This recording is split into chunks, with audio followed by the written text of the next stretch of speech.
सही पकड़ा दे मोबाइल। ये जेल भरो आंदोलन हम क्यों कर रहे हैं वो बाकी वक्ताओं ने बता दिया है, तो मैं उसको रिपीट नहीं करना चाहता। मैं आपको ये बताना चाहता हूं कि ये जो आरक्षण है यही हमारे समाजों की विकास की चाबी है। क्यों? क्योंकि एक समाज के विकास के लिए 3 चीजें चाहिए। एक शिक्षा, दूसरा रोजगार और तीसरा राजनीति में भागीदारी। आज हमारे बच्चे पढ़ते हैं, ऐसा नहीं पढ़ते। बहुत सारे लोग उपदेश देते हैं पढ़ाइए पढ़ाइए। अरे भाई बच्चों को पढ़ा रहे हैं, ये सारे लोग सब लोग बच्चों को पढ़ा रहे हैं, लेकिन पढ़ाने के बाद जब वो कंपटीशन में बैठते हैं तो उनका नंबर कभी आता नहीं। आरएस के एग्जाम में बैठो, चाहे डॉक्टर इंजीनियर के एडमिशन में बैठो, किसी भी एग्जाम में बैठो, 2-4 का नंबर आता है, बाकी का नंबर आता नहीं। क्यों नहीं आता है? क्योंकि जो आरक्षण दिया गया है वो एक ब्लॉक में है, पूरे समूह में है, और समूह में जो बड़ी बड़ी जातियां हैं वो पूरा हिस्सा ले जाती हैं, और छोटी और घुमंतु जातियों के लिए कुछ बचता नहीं। इसलिए सरकार से हम बार बार बोल रहे हैं कि भाई आपका पैसा हमें नहीं चाहिए, एक पैसा भी योजना के लिए हमें नहीं चाहिए। मिनिस्टर को भी बोला वार्ताओं में कि आपकी दाल चावल योजना हमें नहीं चाहिए, नहीं चाहिए, नहीं चाहिए। एक पैसा, खूब आप पैसे दूसरों को दो, खूब सब्सिडी दो दूसरों को, हमें आपसे कुछ नहीं चाहिए। हमें तो इतना चाहिए, हमारा हिस्सा आरक्षण में अलग करके दे दो, हमारा हिस्सा आरक्षण में अलग करके दे दो, हमारे अलग से खेल बना दो। हमें इतना ही चाहिए, हमें आपका कुछ नहीं चाहिए, ना पैसा चाहिए, ना आपका योजना चाहिए, हमें खाली 3 चीज चाहिए। एक 10% आरक्षण हमें अलग से चाहिए, हमारा हिस्सा अलग से चाहिए। चाहिए कि नहीं चाहिए? क्योंकि अलग से होगा तभी अपने बच्चे डॉक्टर इंजीनियर बनेंगे, तभी अधिकारी बनेंगे। आज जो अभी विक्कू जी और रतन जी बोल रहे थे कि जहां ऑफिस में जाते हैं कोई एसडीएम अपने डीएनटी समाज का मिलता ही नहीं है, किससे बात करें? अभी हमारे पशु पालकों को जंगल में समस्या होती है, जंगलात में कोई मिलता है आपके समाज का? कोई नहीं है, कोई डीएफओ नहीं है, कोई अधिकारी नहीं है। अरे जो हमारी समस्याओं को समझ सके वो प्रशासन में है ही नहीं। खुद सुप्रीम कोर्ट ने बोला कि यदि आपको लोकतंत्र में 2 चीजें होना जरूरी है, एक प्रशासन में इन समाजों की भागीदारी होनी चाहिए, इनकी बात कौन सुनेगा? दूसरी बात कि जो एक जैसे समूह है उनको अलग से आरक्षण मिलना चाहिए। तो हमारी तो जो मांग है वो कानून सम्मत है, संविधान सम्मत है। हम जो मांग रहे हैं वही मांग रहे हैं जो कानून बोल रहा है, जो हर सरकार बोल रही है। लेकिन सरकार सोचती है कि ये लोग कुछ करेंगे नहीं, इसलिए फाइल दबा के बैठे और हमें आरक्षण नहीं देंगे। गलत है नहीं? गलत है। हम भी अब चुप बैठने वालों में से नहीं। अरे आदमी का सबसे बड़ा, किसी आदमी की यदि कोई साख है तो सबसे बड़ी साख है उसकी जबान। हम लोग कहते हैं कि आदमी की जबान सबसे कीमती है, बोलते ही नहीं बोलते कि जो जबान दे दी वो आदमी बड़ा है, जो जबान दे दी और उस जबान के ऊपर काम करता है। हमने सरकार की जबान पे विश्वास किया। सरकार ने बोला 3 महीने, हमने तो 2 ही महीने दिए थे पहले, लेकिन सरकार ने मिनट में 3 महीने लिखे। फिर भी हमने सोचा चलो हम लोग 3 महीने इनको देते हैं। 4 महीने हो गए, 5 महीने हो गए, खुद की जबान ही नहीं। अरे सरकार के ऊपर विश्वास उठ रहा है, सरकार की कोई जबान नहीं है, इसलिए इनको अपनी जबान याद दिलाने के लिए सारे आंदोलन कर रहे हैं। इन्होंने सोचा कि ये रायका समाज और ये डीएनटी समाज दोबारा आंदोलन नहीं करे, इनको डराओ। इसलिए पाली में आंदोलन करने के बाद मैं धन्यवाद देना चाहता हूं भीलवाड़ा को। बालराय आंदोलन से पहले भीलवाड़ा ने शहर भर दिया पूरा, हर जगह लाल, पीली, केसरिया सब कलर उन्होंने बखेर दिए। पूरे राज्य में ये मैसेज गया कि भीलवाड़ा ने रिकॉर्ड कर दिया। और भीलवाड़ा के बाद इतना उत्साह लोगों में आया कि बालराय में 40 से 50 हजार लोग आए। वो 40 से 50 हजार की जो प्रेरणा थी वो भीलवाड़ा से। इसलिए मैं भीलवाड़ा को जितना धन्यवाद देना चाहूं उतना धन्यवाद कम है। इतिहास में आपके ये जो आज आप भागीदार कर रहे हो, आपको आज लग रहा होगा हम सुबह आएंगे शाम को चले जाएंगे, नहीं।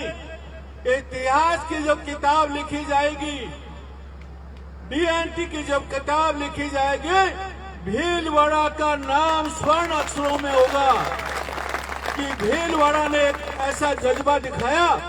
जो हमने बालराय आंदोलन में हमारा उत्साह बढ़ा और लोगों में उत्साह बढ़ा कि भीड़ आ सकती है, जहां समाज कम है वहां भी भीड़ आ सकती है, ये उदाहरण देके आपने किया। इसलिए हमारा बालराय का आंदोलन सफल रहा। आज भी जो आपने संख्या दिखाई वो तारीफ का काबिल है, तारीफ के काबिल है। इसलिए मैं बोलना चाहता हूं भाइयों, ये जो 10% आरक्षण की हम मांग कर रहे हैं, ये जो जमीन पट्टा और हमारे घर की मांग कर रहे हैं, ये हमारी मूलभूत मांग है जिसपे सरकार को कुछ नहीं करना है, खाली नियम पास करना है। कुछ नहीं करना है सरकार को, एक पैसा भी नहीं देना है, खाली नियम बनाना है कि भाई जहां ये रहते हैं, जहां रहते हैं वहीं का पट्टा मिलना चाहिए। अभी सरकार ने हाईवे के पास एक नया नियम लेके आए। हाईवे के पास में 75 मीटर की दूरी में कोई भी घर नहीं बसेगा और सारी जमीन हाईवे लेगा। अभी अपने कितने गांव हाईवे के पास बसे हुए हैं, हमारे डीएनटी समाज की कितनी बस्तियां हाईवे के पास बसी हुई। जो गाड़ियां लुहार बैठे हैं उनकी जो कितने सारे जो उनकी गाड़ियां जो बस्तियां हाईवे के पास है कि नहीं है? लेकिन किसी के पास पट्टा है? कल सरकार उनको हटाएगी तो एक नया पैसा उनको मिलने वाला नहीं। सरकार बोलेगी जमीन आपकी नहीं है, भाग जाओ यहां से, खाली कर दो यहां से। 40 से 50, 100 साल से हम लोग रह रहे हैं वहां पे, खदेड़ दिए जाएंगे और एक नया पैसा नहीं मिलेगा। इसलिए हम लोग बोल रहे हैं सरकार को कि जहां बैठे वहां का पट्टा मिलना चाहिए, हटेंगे नहीं। चाहे 75 मीटर हो, चाहे 50 मीटर हो, चाहे 75 मीटर हो, लेकिन यदि हटे तो मुआवजा लेकर के नहीं। बात सही है नहीं है? बहुत सारे गांव रायकाओं के बसे हुए हाईवे के पास में और बहुत सारे हमारे डीएनटी समाज की बस्तियां भी हैं। और भी बहुत सारे कानून ऐसे लेके आ रही है सरकार जो डीएनटी विरोधी है। बहुत सारे मेरे जो भाई पढ़े लिखे हैं उनको मैं बोलना चाहता हूं, जो एसआईआर लेके आई, चुनाव आयोग जो एसआईआर लेके आया है कि नाम काटने, वोटर लिस्ट से नाम काटने वाला जो नियम लेके आया है, तो 44 लाख राजस्थान में वोट कटे हैं। कितने कटे हैं? 44 लाख। इसमें कम से कम आधे 22 लाख वोट डीएनटी के हैं। कितने कटे? 22 लाख। एक आवाज नहीं उठी, एक आवाज नहीं उठी कि डीएनटी के वोट क्यों काटे। उन डीएनटी के जिसके वोट कटे हैं ना, उसको खुद को पता नहीं है कि उसका वोटर लिस्ट में नाम नहीं। हमारे भील समाज के बच्चे बैठे हैं, इनके साथ भी वही सिचुएशन है। जब वो वोट डालने जाएगा तो वो बोलेगा ऑफिसर आपका नाम नहीं। वोट डालने का अधिकार भी छीन रहे हैं, घर भी छीन रहे हैं, वोट डालने का अधिकार भी छीन रहे हैं, आरक्षण भी नहीं दे रहे। क्यों? क्योंकि उनके लिए कोई आवाज उठाने वाला नहीं है। मैं सरकार को और ये मीडिया, सोशल मीडिया से लाखों लोग इसको देखेंगे और हम लोग पूरा चैनल पे भी चलाएंगे। सरकार को मैं बोलना चाहता हूँ, डीएनटी पे जो आज दमन कर रहे हो, अत्याचार कर रहे हो, जो उनका शोषण कर रहे हो, हम नहीं होने देंगे, हम नहीं होने देंगे। हम उनकी आवाज बनेंगे, हम इस आंदोलन का विस्तार करेंगे। जितना सरकार हम पे दमन करेगी, कल 2-3 लोगों को जेल में डाला डराने के लिए कि आंदोलन नहीं है, पर उनको पता नहीं जितने वो 2 कोट डालेंगे उतने ही ज्यादा लोग हमारे आएंगे। उल्टा होगा, जितना वो दमन करेगा उससे ज्यादा लोग आएंगे। आज देखो भीलवाड़ा में जबरदस्त भीड़ आई कि नहीं आई? तो जितना वो दमन करेगा, उन्होंने सोचा डरा डरा करके हम लोग आंदोलन तोड़ देंगे।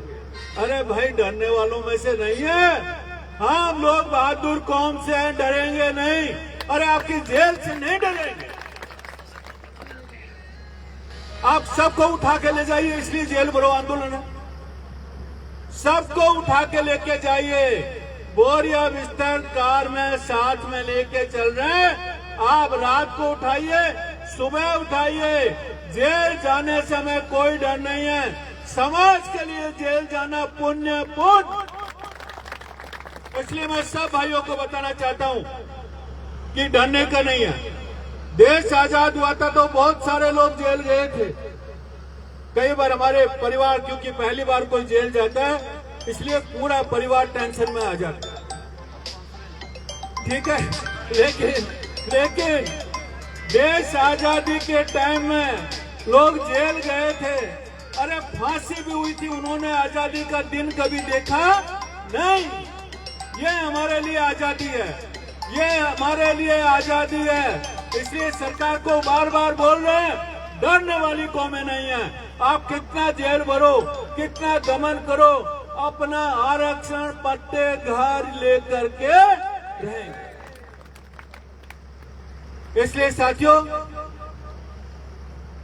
देश आजाद हुआ था तो गांधी जी ने 1920 में पहला बड़ा आंदोलन किया और देश आजाद हुआ 1947 में।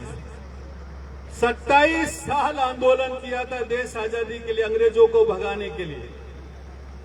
हम लोग आपको 27 साल नहीं मांग रहे हैं, खाली 27 महीने। 27 महीने चाहिए हमें।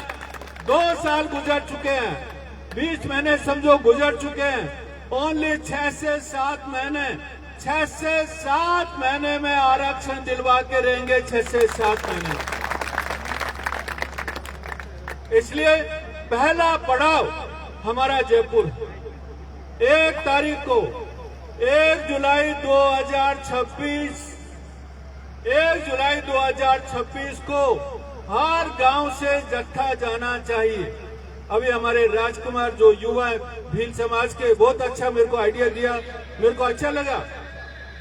फिर हम भील समाज भी अपने साथ आएगा क्योंकि उनको भी आरक्षण का लाभ नहीं मिल रहा है। तो भील समाज के लिए एक बार ताली जोर से। हर गांव से जत्था निकालेंगे और वो दूसरे गांव में जाएगा, तीसरे गांव में जाएगा।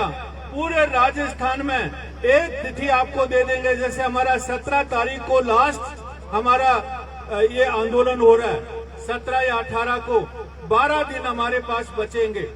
हर गांव से एक टोली चलेगी और टोली चल के धीरे धीरे जयपुर पहुंचेगी। हर पूरे राजस्थान से यदि ये यात्रा शुरू हुई तो मैं बोलता हूं जयपुर पहुंचने से पहले अपना फैसला हो जाए। इसके लिए सब लोग तैयार हैं? सब लोग तैयार हैं? लाली तुम संघर्ष करो, हम तुम्हारे साथ हैं। लाली तुम संघर्ष करो, हम तुम्हारे साथ हैं। ये यात्रा को पूरा प्लान, सोशल मीडिया का पूरा प्लान सब कुछ हम आपको बना के देंगे, चिंता मत कीजिए। पूरी टीम रहेगी अपनी, लेकिन कोई भी गांव छूटना नहीं चाहिए। इस आजादी के आंदोलन में सबको भोग देना है। मैं जो घर बैठे हैं उनको भी बोलना चाहता हूँ, मैं हर भाषण में बोल रहा हूँ। कुछ लोग अपनी मजबूरी के कारण घर बैठे हैं, ऐसा नहीं है कि वो आना नहीं चाहते, वो भी आना चाहते हैं। दूर बैठे हैं, अपने प्रवास में बैठे हैं। उन भाइयों से मैं निवेदन करना चाहता हूँ कि इस आंदोलन को सोशल मीडिया के माध्यम से जन जन तक पहुंचाइए, जन जन तक पहुंचाइए। मैं दूसरा निवेदन उनसे ये करना चाहता हूँ कि जब हमारे जत्थे चले, जब जत्था यात्रा चलेगी, उस टाइम जो जो आपके एरिया में हो, आपको लगता है कि मुझे मेरे एरिया में किसी को ट्रैक्टर करना है, किसी को बस करना है, किसी को दूसरा वाहन करना है, वो व्यवस्था वो करे। प्रवासी भाई या जो लोकल भाई जो भी हैं, खाने की व्यवस्था करे, तो ये सबसे बड़ा मुझे लगता है पुण्य होगा और अपने समाज का विकास होगा। तुम्हारे साथ है। तीसरा निवेदन मैं ये करना चाहता हूं कि हो सकता है वो अपने डिस्ट्रिक्ट में होने वाले आंदोलन में नहीं आ सकता, कोई बात नहीं, लेकिन 1 तारीख को 1 जुलाई को पूरे भारत के प्रवासी जो भी बाहर बैठे हैं, जो भाई अभी किसी परेशानी के कारण नहीं आ पा रहे हैं, लेकिन 1 जुलाई को आपकी उपस्थिति हम जयपुर में है। साथियों, दूसरे आंदोलन में और हमारे आंदोलन में फर्क है। कई बार हम लोग सोच लेते हैं कि आज का निर्णय आज होना चाहिए। हमारा जो आंदोलन जीवन परिवर्तन के लिए है। हमारा आंदोलन किसके लिए है? जीवन परिवर्तन के लिए है। पॉलिसी चेंज, नीति परिवर्तन के लिए आंदोलन हम लोग कर रहे हैं। कहीं पे आंदोलन एक घटना को लेके होता है तो सुबह की जगह शाम को परिणाम आ जाता है, लेकिन हमारा जो आंदोलन है वो नीति परिवर्तन के लिए है। विधायिका में चेंज आएगा, कैबिनेट डिसीजन लेगी, उसके लिए है। इसलिए अपनी लड़ाई लंबी है और अपनी लड़ाई के लिए जत्था यात्रा में सबको आना बहुत जरूरी है। सब लोग आएंगे? देखो कौन आया, शेर पकड़ने वाला, देखो कौन आया, शेर पकड़ने वाला आया, देखो कौन आया, शेर पकड़ने वाला आया। तो मेरे साथ बोल दो, 1 जुलाई को जयपुर आएंगे। दोनों हाथ उठा के बोलो ताकि सरकार के पास जाए। ये सब सीआईडी वाले यहाँ पे घूम रहे हैं, पूरे फोटो ले रहे हैं कि क्या हो रहा है।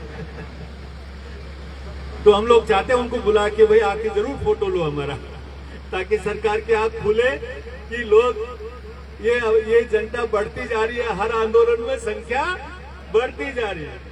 तो हम लोग यही दिखाना चाहते हैं, हर आंदोलन में संख्या बढ़ेगी। तो दोबारा दोनों हाथ तैयार ना, मैं जब कहूं जब 1 तारीख को जयपुर आएंगे, 1 तारीख को जयपुर आएंगे, 1 तारीख को जयपुर आएंगे। सरकार को झुकाएंगे, सरकार को झुकाएंगे, सरकार को झुकाएंगे। बहुत बहुत धन्यवाद। बस लास्ट में ये आपसे निवेदन करना चाहता हूं कि हमें ये आंदोलन पूरी तरीके से अनुशासित तरीके से करना है, शांति से करना है। रास्ते में हम लोग जो जाएंगे, किसी तरह से कोई पब्लिक को कोई भी परेशानी ना हो, ना पुलिस को परेशानी हो, ना लोकल जो प्रशासन है उसको भी कोई परेशानी ना हो, ये आपको पूरा ध्यान रखना है। दोस्तों, हमें बहुत आगे तक जाना है। एक आंदोलन फेल होने का मतलब है आगे के आंदोलन बंद होना। इसलिए ये ध्यान रखना कि पूरे अनुशासित तरीके से हमें जाना है। 2 मिनट रुकिए, 2 मिनट धन्यवाद, थैंक यू वेरी मच। सबसे आगे महिला चलेगी, महिला के पीछे बुजुर्ग आदमी चलेंगे और लास्ट में सब युवा चलेंगे। सबसे आगे महिला चलेगी, ये अपन सबको ध्यान रखने का है। सभी भाई बंधु अपने अपने साधन यही रहने दें। अपन कहीं लेके आए थे डॉक्टर साहब बोल देंगे दी वो मुद्दा ध्यान रखना। हाँ इनको बुजुर्ग लोग ले लेते हैं